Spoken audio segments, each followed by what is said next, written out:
নমস্কার বন্ধুরা, আপনাদের আরও একবার স্বাগত জানাই পাবলিক ভিউ কলকাতাতে। এসিএল 2 ম্যাচে মোহনবাগান দলকে কাপুরুষ বলে অপমান করলো ইস্ট বেঙ্গল ফ্যান্স। এটা কি উচিত ছিল? ইস্ট বেঙ্গল তারা 4-1 জেতার পরে east Bengal coach Antony Lopez হাভাস এবং মোহাম্মদ রাশিদ, জয় গুপ্তা, ডেভিড এটা কি বললো আনন্দিত হয়ে, এবং এফসি গোয়া তারা যে 3-0 হেরেছে তার পাশাপাশি কিন্তু আরও কিছু বলার আছে, তাই বলতেই পারি ভিডিওটা গুরুত্বপূর্ণ হবে, শেষ পর্যন্ত দেখবেন। এবং যারা চ্যানেল নতুন সকলকে একটা অনুরোধ করে রাখবো, যেহেতু এখানে আপনারা খেলার সমস্ত রকম আপডেট পেয়ে যাবেন, তারা অবশ্যই পাবলিক ভিউ কলকাতা চ্যানেলটিকে সাবস্ক্রাইব করে বেল আইকন প্রেস করে অল করে রাখবেন। তাহলে বন্ধুরা, সকালের ভিডিওতে যেমনটা আমি আপনাদেরকে বলেছিলাম যে জেসন কামিংস 90% কনফার্ম হয়ে গেছে যে হো চি মিন সিটিএফসি দলে সই করবে, তো সেটা কিন্তু 100% করে দিন। কারণ আজকের সন্ধেবেলায় মানে বিকেলবেলার দিকে অফিসিয়ালি চুক্তি সই করে নিয়েছে জেসন কামিংস, অর্থাৎ ভিয়েতনামের ক্লাব হো চি মিন সিটিএফসি দলে কিন্তু জেসন কামিংস চুক্তি সই করে ফুটবল খেলবে। তো জেসন কামিংসকে বেস্ট অফ লাক। এইবারে বলি, এফসি গোয়া তারা যে এসিএল 2 গ্রুপ পর্বে যোগ্যতা ম্যাচ 3-0 হেরেছে, সত্যিই হতাশ। কারণ এফসি গোয়ার মধ্যে এত ভালো দল, আরকাদাক তাদের বিরুদ্ধে 3-0, আরকাদাক ভাঁজে রাখেনি এফসি গোয়াকে। মানে আমাদের ইন্ডিয়ান সুপার কাপ চ্যাম্পিয়ন দল এফসি গোয়া, একটা ট্রফি জেতা দল, তারা এভাবে মুখ থুবড়ে পড়বে এটা কখনোই আশা করা যায় না। এফসি গোয়াকে বলবো কাবু করে 3-0 হারিয়েছে। প্রথম হাফে এফসি গোয়া তাও ভালো খেলছিল, ঠিকঠাক ডিফেন্স করছিল, কিন্তু এফসি গোয়া প্রথম গোলটা যখন খেলো তারপরে কি করলো, একটা গোল খাওয়ার পরে এফসি গোয়াকে তো অ্যাটাকে আসতেই হবে। ওই এফসি গোয়া একটা গোল খাওয়ার পরেই অ্যাটাক করতে এলো, ডিফেন্সে ফাঁক রয়ে গেল, সেখানে 2 নম্বর গোলটা তো যখন 2-0 হয়ে গেছিলো তখন তো বুঝে গেছিলাম যে এফসি গোয়া আর কামব্যাক করতে পারবে না। তো এফসি গোয়া তারপরে আরও অল আউট অ্যাটাক খেলতে গিয়ে 3-0 গোল খেলো।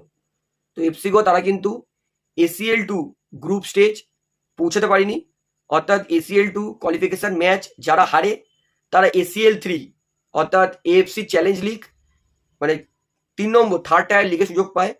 তো এফসি গোয়া আশা করবো এসিএল মানে এসিএল 3 এএফসি চ্যালেঞ্জ লিগে ভালো খেলবে এবং অবশ্যই জিতবে। কারণ এসিএল 2 এ ইস্ট বেঙ্গল কোয়ালিফাই করেছে, খুবই ভালো কথা, কিন্তু বাস্তবতায় আসি, এসিএল 2 কোয়ালিফাই করে সেকেন্ড রাউন্ডে পৌঁছানো কিন্তু খুবই ডিফিকাল্ট। আমি চাইবো, আমি প্রে করবো ইস্ট বেঙ্গল এই কাজটা করে দেখাক, সবাইকে চমকে দেখাক, কিন্তু কাজটা খুব খুব ডিফিকাল্ট। তো এইবারে আপনাদেরকে বলি, এসিএল 2 কোয়ালিফিকেশন ম্যাচে ইস্ট বেঙ্গল ফ্যান্স মোহনবাগান দলকে কাউয়ার্ড বলে অপমান করেছে। এটা কি ঠিক কাজ করেছে? সবার প্রথমে কি ব্যানারটা ছিল সেটা বলে দিই। ব্যানারটায় বাংলায় যেটা লেখা ছিল, মানে ইংলিশে যেটা লেখা ছিল সেটা বাংলায় বলছি, লেখা ছিল যে কাউয়ার্ড মানে কাপুরুষ, তারা এশিয়াতে ভারতের নাম বদনাম করে, এবং প্রাউডের মধ্যে ইস্ট বেঙ্গলের লোগো ছিল, মানে ইস্ট বেঙ্গল এসে গেছে ভারতকে গর্ব ফিরিয়ে দিতে। অর্থাৎ মোহনবাগান দলকে কিন্তু কাউয়ার্ড কাপুরুষ বলে খোঁচা মেরেছে ইস্ট বেঙ্গল ফ্যান্স। তো এটা ইস্ট বেঙ্গল ঠিক কাজ করেছে না ভুল কাজ করেছে দেখুন। অবশ্যই ভুল কাজ, কাউয়ার্ড বলাটা কিন্তু খুবই খারাপ ব্যাপার। তবে মোহনবাগান যেই কাজটা করেছে, মোহনবাগান ম্যানেজমেন্ট মোহনবাগান দলকে যে একবার নয় পরপর 2 সিজন এসিএল 2 এর ম্যাচ খেলতে যেতে দেয়নি ইরানে, তো এটা তো শুনতে হবেই। যতদিন না মোহনবাগান এশিয়ান স্তরে ভালো কিছু করে দেখাচ্ছে ততদিন কিন্তু মোহনবাগানকে এই অপমান সহ্য করতেই হবে। মোহনবাগান কোয়ালিফাই করুক, যোগ্যতা অর্জন করুক এএফসির কোনো কম্পিটিশনে, সেখানে ভালো কিছু করে এই বদনামটা মেটাক। তো এই বিষয়ে আমি আর কি বলবো, আমার কিছু করার নেই। মোহনবাগান খেলতে যায়নি, এটা মোহনবাগানকে শুনতেই হবে। তো এটা সম্পূর্ণ দোষ মোহনবাগান ম্যানেজমেন্টের। যদি কোনো উত্তর বা সাফাই বা যদি কিছু জানতে চান তাহলে সেটা মোহনবাগান ম্যানেজমেন্টের থেকে জানতে হবে। আমি হতাশ, কিন্তু আমি তো কিছু করার নেই। মোহনবাগান করেছে যেই কাজটা সেই কাজটাই শুনতে হচ্ছে। এইবারে আপনাদেরকে বলি, ইস্ট বেঙ্গল দল তারা জেতার পরে রাশিদ ইস্ট বেঙ্গল দলের জন্য যে বেস্ট পারফরমেন্স করেছে প্লেয়ার অফ দ্য ম্যাচ, সে কি বললো? রাশিদ সে বলল যে আমি খুবই খুশি ইস্ট বেঙ্গল দলকে জেতাতে পেরে। আমাদের দল 1 গোলে পিছিয়ে থাকলেও আমাদের মধ্যে আত্মবিশ্বাস ছিল যে এই ম্যাচটা আমরা জিততে পারবো, খালি একটা গোলের প্রয়োজন ছিল। আমার খুবই ভালো লাগছে যে আমার গোলে জয় সে দুর্দান্ত হেড মেরে 1-1 ড্র করে ম্যাচটাকে এক্সট্রা টাইমে নিয়ে গেছে, এবং এক্সট্রা টাইমে আমি উইনিং গোলটা করেছি। আমি সত্যিই গর্বিত, কারণ ইস্ট বেঙ্গল ফ্যান্সরা এত আমাদের ভালোবাসা দিয়েছে, সাপোর্ট করেছে, বৃষ্টির মধ্যেও আমাদেরকে এত সাপোর্ট করতে এসেছে। তাই এই ম্যাচটা আমরা জিতেছি, এবং এই পুরো ম্যাচটা আমি ইস্ট বেঙ্গল সমর্থকদেরকে উৎসর্গ করতে চাই। এবং আমি সত্যিই খুশি যে আমাদের কোচ আমার ওপর ভরসা রেখেছে এবং আমাকে 110 মিনিট পর্যন্ত মাঠে রেখে দিয়েছিল। তো রাশিদ তিনি কিন্তু কোচ হাবাসকে অবশ্যই ধন্যবাদ বলছে। ডেভিড লালেন সাঙ্গা, ডেভিড তাকে যখন জিজ্ঞেস করা হয় তুমি আজকে গোল করেছো, অ্যাসিস্ট করেছো, এর আগেও তুমি এএফসি কম্পিটিশনে একটা গোল করেছিলে, তো তুমি কেমন লাগছে? ডেভিড তিনি বলছে যে আমার খুবই ভালো লাগছে, আমার কাজ গোল করা, সেই গোল করতে পেরে ভালো লাগছে। আমি চাইবো যে ইস্টবেঙ্গল দলকে আমি আরো এরকম করে গোল করে ম্যাচ জেতাই। খুবই ভালো লাগছে যে আমরা এরপরে আরো বড় ম্যাচ খেলতে যাব, গুরুত্বপূর্ণ ম্যাচ, সেখানেও আশা করবো ইস্টবেঙ্গল দলের জন্য এত ভালোই ফুটবল খেলবো। জয় গুপ্তা তার হেডের গোলেই কিন্তু ইস্টবেঙ্গল ড্র করে এক্সট্রা টাইম অব্দি নিয়ে যেতে পেরেছে।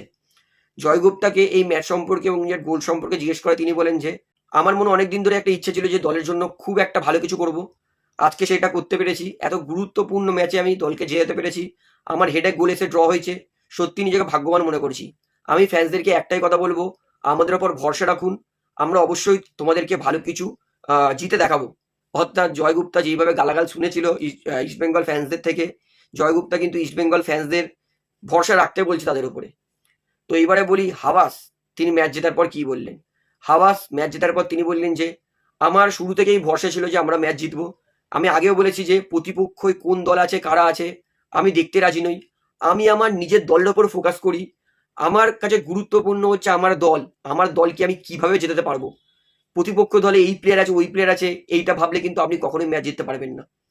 আমার খুবই ভালো লাগছে যে আমার দল আমার স্ট্র্যাটেজি অনুযায়ী খেলে ম্যাচটা বার করতে পেরেছে। আমি দলকে বলেছিলাম যে ম্যাচের মধ্যে এমন কিছু গুরুত্বপূর্ণ মুহূর্ত পাবে, যেই মুহূর্তে আমাদের গোল করে কিন্তু ম্যাচ জিততে হবে। আমি আমার প্লেয়ারদেরকে বলেছিলাম, ছেলেদেরকে বলেছিলাম যে বিশ্বাস রাখো, ভরসা রাখো, নার্ভাস হয়েও না যে কম সময় বাকি আছে বলে আমাদেরকে তাড়াতাড়ি করতে হবে। নিঃশ্বাস নিয়ে মানে অক্সিজেন নিয়ে ফুটবল খেলো, সতীর্থদের উপর ভরসা রাখো এবং অবশ্যই সুযোগ পেলে সেই সুযোগগুলো ব্যবহার করে গোল করো। এবং আমি আমার প্লেয়ারদেরকে যা বুঝিয়েছিলাম, যা প্র্যাকটিস করিয়েছি, তা ম্যাচের মধ্যে সেটা ইউটিলাইজ করতে পেরেছে। আমি ইস্টবেঙ্গল ফ্যান্সদেরকে বলবো যে অবশ্যই আমাদের উপর ভরসা রাখো। আগামী ম্যাচগুলোতে বা আপকামিং অনেক সিজন পড়ে আছে, সেখানে ইস্টবেঙ্গল দল এবং ইস্টবেঙ্গল ফ্যান্সদের জন্য আরো খুশির মুহূর্ত তাদেরকে আমি ফিরিয়ে দেবো। এবং হাবাসকে যখন জিজ্ঞেস করা হয় যে ইস্টবেঙ্গলের বাকি বিদেশিরা কবে আসবে বা কবে ফিট হবে, নাচোর সম্পর্কে জিজ্ঞেস করা ইস্টবেঙ্গল হাবাস তিনি বলেন যে আমাদের মেডিকেল টিম এই মুহূর্তে কাজ করছে নাচোর সঙ্গে, দেখা যাক কি হয়। এবং অন্যান্য বিদেশিরা কবে আসবে আমি ভাবছি না। আমার কাছে যেইটুকুনি দল আছে, যতটা প্লেয়ার আছে, ততটা নিয়ে আমি কিভাবে ম্যাচ জিতবো সেটাই আমার কাজ। প্লেয়াররা কবে আসবে না আসবে সেটা ম্যানেজমেন্টের কাজ। তবে ভালো লাগবে যে দ্রুত আমি যদি আরো কোনো অস্ত্র পাই, সেটাকে আরো ধার দিয়ে আমার দলটাকে আরো একটু বেটার বানাতে পারবো। তাই যত দ্রুত ইস্টবেঙ্গলের বাদবাকি প্লেয়াররা চলে আসবে, ততই ইস্টবেঙ্গল দল আরো মজবুত হবে বলে বিশ্বাস করছে হাবাস। শেষে জয় ইস্টবেঙ্গল বলে কিন্তু নিজের কনভারসেশন শেষ করলো অ্যান্টনি লোপেজ হাবাস। তো বন্ধুরা, এই ভিডিওতে এতটাই বলা ছিল, আশা করি সমস্ত আপনারা বুঝতে পেরেছেন। তো ভিডিওটা শেষ করছি। ভিডিওটি ভালো লাগলে অবশ্যই লাইক করুন, কমেন্ট করুন, শেয়ার করুন এবং চ্যানেল সবাইকে অ্যাক্টিভ করে রাখবো, যেহেতু এখানে আপনারা খেলা সমস্ত রকম আপডেট পেয়ে যাবেন। তারা অবশ্যই পাবলিক ভিউ কলকাতা চ্যানেলটিকে সাবস্ক্রাইব করে বেল আইকন প্রেস করে অল করে রাখবেন। ধন্যবাদ।